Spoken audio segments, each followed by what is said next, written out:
Istanbul مذاکرات پر وزارت خارجہ کا واضح اور دو ٹوک موقف۔ وزارت خارجہ نے پاک افغان تعلقات کا مکمل پس منظر شواہد کے ساتھ دنیا کے سامنے رکھ دیا۔ سفارتی ذرائع کے مطابق پاکستان کا موقف تعصب سے بالاتر حقائق اور میرٹ پر مبنی ہے۔ غیر جانبدار ممالک نے پاکستان کے موقف کی تائید کی۔ پاکستان نے ہمیشہ ذمہ دارانہ طرز عمل اپنایا۔ پاکستان خطے میں امن و استحکام کے لیے پرعزم ہے۔ سفارتی ذرائع کے مطابق پاکستان افغانستان کی صورتحال کو سفارتی مہارت اور اخلاقی برتری سے سنبھال رہا ہے، جبکہ پاکستان کا موقف عالمی سطح پر پذیرائی حاصل کر رہا ہے۔ بیان میں افغانستان کی جانب سے تعطل کی وجوہات منطق اور شواہد کے ساتھ واضح کر دی گئی ہیں۔ پاکستان نے ریکارڈ درست کرتے ہوئے غلط فہمیوں کا ازالہ کر دیا۔ وفاقی وزیر قانون اعظم نذیر تارڑ کا کہنا ہے کہ بل میں شامل شقوں پر تقریباً تمام کام مکمل ہو چکا ہے۔ کچھ تجاویز جو بعد میں آئیں ان پر بات چیت جاری ہے۔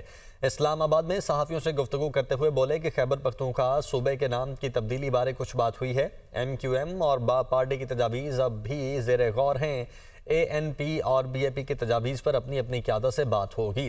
وقفہ اس لیے ہی کیا ہے کہ سیاسی جماعتیں اپنی قیادت سے بات کر لیں۔ تقریباً جو بل میں شکیں موجود تھی وہ تقریباً سارا کام مکمل ہو گیا ہے۔ ہمیں جو بعد میں ایشوز تھے، کچھ امینڈمنٹس آئی تھی جو تو وزیر اعظم کی امیونٹی کی تھی، وہ تو وڈرا ہو گئی ہیں۔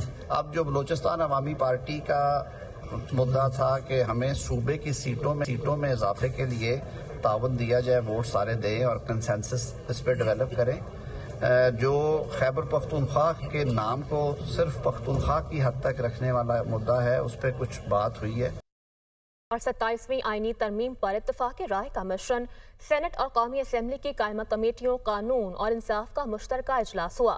اہم بیٹھک کی صدارت فاروق ایچ نائک اور چوہدری محمود بشیر ورک کر رہے ہیں۔ وزیر قانون اعظم نذیر تارڑ اور وزیر مملکت قانون اور انصاف بیرسٹر عقیل کی شرکت۔ کمیٹی کی جانب سے آئینی عدالتوں کے قیام کے شق کی منظوری دے دی گئی ہے، جبکہ مشترکہ پارلیمانی کمیٹی نے 27ویں آئینی ترمیم کا مجوزہ ڈرافٹ بھی منظور کر لیا ہے۔ پارلیمانی کمیٹی کی جانب سے 27ویں آئینی ترمیم کے مجوزہ ڈرافٹ میں شامل 49 ترامیم منظور کر لی گئی ہیں، تو 27ویں آئینی ترمیم پر اتفاق رائے کا یہ مشن ہے۔ سینٹ اور قومی اسمبلی کی قائمہ کمیٹیوں قانون اور انصاف کا مشترکہ اجلاس، اہم بیٹھک کی صدارت فاروق ایچ نائک اور چوہدری محمود بشیر ورک کر رہے ہیں، جبکہ وزیر قانون اعظم نذیر تارڑ اور وزیر مملکت قانون اور انصاف بیرسٹر عقیل ملک کی جانب سے بھی شرکت کی گئی ہے۔ مزید کیا ڈیٹیلز ہیں جان لیتے ہیں اپنے نمائندے یاسر ملک نے ہمیں جوائن کیا ہے، بتائیے گا یاسر۔ دیکھیں، جو مشترکہ پارلیمانی کمیٹی ہے اس نے 27ویں آئینی ترامیم کے مجوزہ جو ڈرافٹ ہے اس کو مکمل طور پر منظور کر لیا ہے۔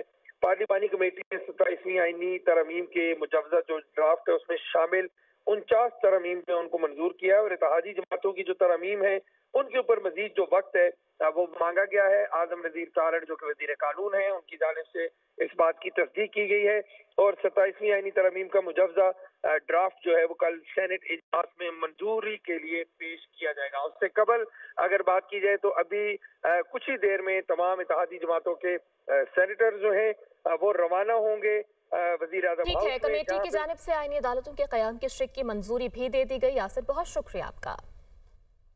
وزیر اعظم شہباز شریف کا اسلام آباد میں اتحادی جماعتوں کے اعزاز میں عشائیہ۔ عوامی نیشنل پارٹی کا وزیر اعظم کے عشائیے میں شرکت نہ کرنے کا فیصلہ۔ ذرائع کے مطابق عوامی نیشنل پارٹی کو چند آئینی ترامیم پر اعتراضات ہیں۔ وقار سید اسلام آباد سے ہمارے ساتھ موجود ہیں۔ وقار، کیا ڈیٹیلز ہیں؟ جی بالکل، وزیر اعظم کی جانب سے جو اتحادی جماعتوں کے سینیٹرز ہیں ان کے اعزاز میں اب سے کچھ دیر بعد جو ہے وہ عشائیہ دیا جائے گا، جس میں جو عوامی نیشنل پارٹی ہے ان کے 3 سینیٹرز ہیں ان کو بھی جو ہے وہ مدعو کیا گیا ہے۔ تاہم جو ذرائع ہیں وہ یہ بتا رہے ہیں کہ عوامی نیشنل پارٹی کا کوئی بھی رکن جو ہے وہ اس عشائیے میں شریک نہیں ہوگا، اور اس کی وجہ جو عوامی نیشنل پارٹی کے جو چند ترامیم ہیں اس پر اعتراض ہے، اور اس کے علاوہ جو آج کمیٹی کی میٹنگ ہے اس میں ان کے جو ممبر ہیں ہدایت اللہ، ان کی جانب سے باقاعدہ طور پر جو خیبر پختونخوا کا نام تبدیل کرنے سے متعلق جو ترمیم تھی اس پر حکومت کی جانب سے کوئی مثبت رد عمل جو ہے وہ نہیں دیا گیا، اور حکومت کی جانب سے بتایا گیا کہ وہ اس معاملے پر مزید جو ہے وہ مشاورت کریں گے، اور اس پر جو دیگر سیاسی جماعتیں ہیں ان سے بھی مشاورت کی جائے گی، جس کے بعد کل تک یہ معاملہ جو ہے وہ مؤخر کیا گیا ہے، اور اس پر جو ٹھیک ہے، کل تک کے لیے معاملہ مؤخر کیا گیا ہے۔ بہت شکریہ آپ کا۔